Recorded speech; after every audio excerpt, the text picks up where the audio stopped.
Hello, this is Bobby, Practical Pal TV Repair, with a functionality proof video to a customer who filed a dispute on PayPal saying that their board wasn't working, and I got really upset because I have been staying late one night. I remember it was Friday or Saturday. I stayed until about 1 in the morning and burned through 3 processors until I get this right. This is the board. This is the signature. PayPal forced the customer basically what we told them to ship the board here, except PayPal did refund the customer automatically upon the board was delivered. So this is customer's board with our service, which PayPal incorrectly, in my opinion, forced a refund on, thus depriving the customer of their board and trading our service for the board. So you've only been looking at the board.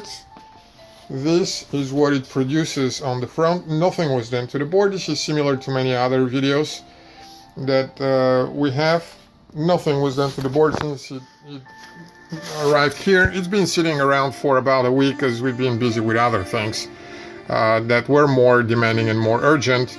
And this was sort of settled anyhow, but today we finally cleared up and pulled it out, stuck it in the TV, and immediately that's what it showed. Now, let me turn that off nicely. The remote. Okay. For those of you who may be watching this, the most common, the most likely reason the customer did not have anything. There are two. They may have had bad LEDs, but we very early got those cables messed up. Those are good. I don't know if I keep the original ones. Maybe we threw them out. But just the cables at the back of the LEDs were totally messed up. Those individual wires just peel off and twist sideways or backwards, and this is how and why it wasn't working. The other option, of course, well, it's not the only other option, but the odds of the main board being bad and another power supply being bad and something like that are really slow. I mean, boards usually fail one at a time, except when they're tightly connected, like plasma sustain boards and buffer boards that may sometimes fail together. I've seen, again, in plasmas, when a sustain fail to tend to kick off power supply. In LEDs, nothing like that. The closest that I've seen is when a tab files on a panel. Sometimes it can overload the T-cone and the T-cone can go bad. But not here. When that board goes bad, I don't expect any other board in the TV to be bad at the same time.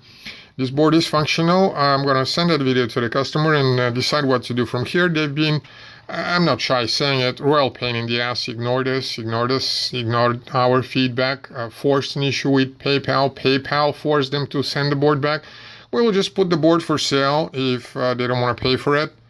And we may actually end up making more money. This is a nicely repaired board. Whatever problem they had with it, it is their problem. But it was one of those conversations where, people tell you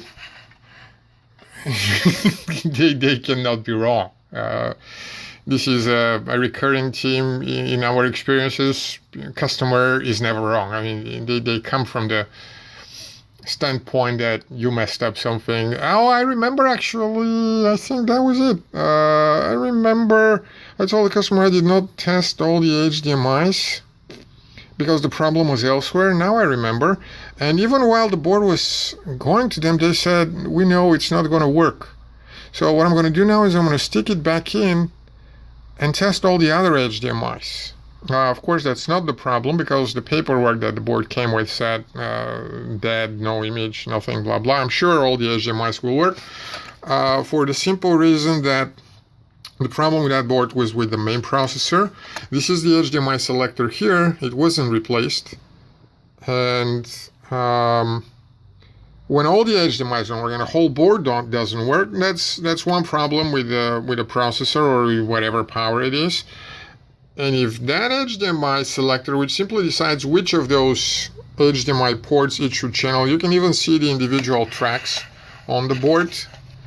You can see the channel, the track signs here that come from here to the selector, and the same here, they go up and enter here, and the same here, they go up and enter here, and the last one, they're part of that channel and they come here and enter on the left side. And this chip simply selects which of those inputs to channel to the main processor. So if the board is totally dead or none of them is working, the problem could be up here. Hey, but sorry, USPS just came. And once that problem is solved, if this is not replaced, all those are going to be working fine. That is all. Thank you very much.